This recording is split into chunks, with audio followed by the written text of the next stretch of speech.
Bem-vindos a mais uma aula da Escola Bíblica Dominical. Estamos fazendo uma série de estudos bíblicos com o tema Aprendendo com a Nossa História para cultivar o Reino de Deus. Na aula de hoje, falaremos sobre o compromisso com o serviço, a missão da igreja primitiva e a missão da igreja atual. Romanos capítulo 1, versículo 1, nos diz: Paulo, servo de Jesus Cristo, chamado para apóstolo, separado para o evangelho de Deus. A palavra servo vem do grego doulos, que ao invés de ser traduzida como servo, pode ser melhor entendida como escravo. Uma das primeiras ideias é que um escravo cumpre a vontade de seu senhor por necessidade absoluta, sem se importar com sua própria vontade ou seus sentimentos pessoais. O termo doulos também expressa a ideia de que esse serviço diz respeito àquele que pertence a Cristo, que deve ser realizado por lealdade a Cristo apenas. Nós vemos como o maior exemplo de diácono o próprio Jesus Cristo. O Novo Testamento possui vários termos para o conceito de servir, contudo a expressão que mais nos interessa é diaconeu, que possui o significado especial de serviço inteiramente pessoal prestado ao outro. Jesus Cristo, através do seu exemplo de vida, chama os seus servos e servas para compartilhar das alegrias e esperanças, das tristezas e angústias da humanidade. Ele mesmo se apresenta como diácono, pois o próprio Filho do Homem não veio para ser servido, mas para servir e dar a sua vida em resgate de muitos.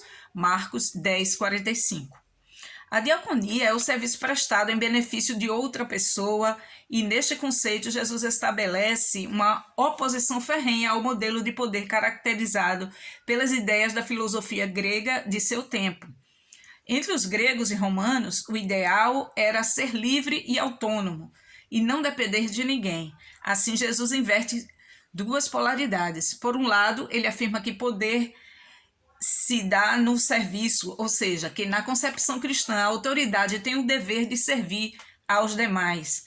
Governantes, de acordo com a lógica do mundo, são os que exercem domínio. Por isso, Jesus provoca: líderes são os que servem, não os que dominam e intimidam. Por outro lado, Jesus também inverte o pensamento grego de autonomia e autossuficiência, quando reconhece que seres humanos necessitam uns dos outros. Diaconia é ir ao encontro das pessoas que necessitam de ajuda. O termo diaconia demonstra um elemento fundamental para a vida do cristão, que deve ser não apenas um desejo, mas uma realização no seu dia a dia. Contudo, diaconia não é apenas ação social, pois a sua motivação não é apenas suprir as necessidades sociais, mas procura trabalhar um homem de maneira integral. Como membros da Igreja de Cristo, devemos compreender que é fundamental realizar a diaconia ou serviço ao outro. E quando nós falamos de diaconia, não é essa ação de estar à disposição de ajudar os que mais necessitam, não só pode ser ligada às pessoas, àqueles que têm o cargo ou a função na igreja de diáconos. Todos nós, como crentes, somos diáconos. Nos primeiros séculos da era cristã, a diaconia da igreja se situava particularmente na dimensão da caridade, do servir ao outro. No Novo Testamento, a palavra diaconia chegou a ser uma palavra-chave para caracterizar a participação de todos na vida da igreja. Um bom exemplo é o apóstolo Paulo, que fala do seu ministério como diaconia. O conceito de diaconia descreve ainda no Novo Testamento a ideia de organização interna da vida comunitária. Este princípio leva os membros destas comunidades à renúncia de títulos e à fraternidade que se enraiza na caridade. A igreja é chamada para testemunhar a diaconia de Cristo, e da mesma forma que ele assumiu em tudo a condição humana, menos o pecado, a igreja igualmente deve compartilhar das alegrias e esperanças, das tristezas e angústias dos seres humanos. A comunidade de salvos recebeu a missão de anunciar o reino de Deus e de estabelecê-lo em todos os povos. Por isso, a igreja deve prestar serviços à comunidade, porque os ministérios instituídos no período apostólico continuam a partir da igreja e se revestem de uma característica especial. pois ao mesmo tempo em que são realidades humanas, estas trazem a marca de seu tempo, de sua origem e fundamento em Cristo Jesus.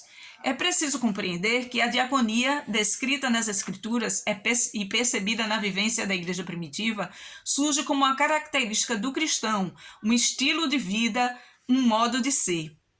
A diaconia é parte fundamental do ministério da igreja. Qualquer esforço para cumprir a lei é diaconia, ministério da morte, ministério do juízo.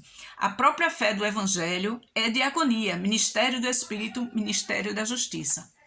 O cristão deve realizar o serviço ao outro, seja ele individualmente ou coletivamente, pois a experiência com Cristo gera no homem e na mulher integrada à igreja um sentimento de abertura aos outros, sensibilidade aos dramas do subdesenvolvimento, coragem na denúncia das injustiças sociais, compromisso nos movimentos populares, numa perspectiva de mudança qualitativa da sociedade, crítica política em relação às manipulações a que as classes dominantes submetem tanto o Estado quanto a Igreja. A Igreja e os seus membros devem dar sua contribuição no restabelecimento do reino de Deus. Reino este que não deve ser apenas enunciado e proclamado, mas sim mostrado. O mundo é o lugar em que temos de testemunhar e servir, sofrer ou morrer por Cristo. Isso implica na consciência do cristão no mundo, através da fidelidade aos propósitos de Deus. Cristãos e cristãs devem usar os seus dons e talentos para que o Evangelho de Cristo seja proclamado integralmente a todos os homens e mulheres, que possamos estar sempre defendendo o juízo, a justiça, as causas de direitos das pessoas, sejam elas quais forem de acordo com as nossas leis, com a nossa Constituição, e que a igreja possa estar sempre pronta a servir. Cada um de nós, como membros, como cristãos, estamos dispostos a servir ao nosso próximo, seja ele nosso vizinho, uma pessoa desconhecida, uma pessoa que a gente nunca viu, mas que possamos estar sempre dispostos a estarmos ajudando essas pessoas nos momentos que elas mais necessitam. Que Deus possa nos abençoar e até a próxima aula.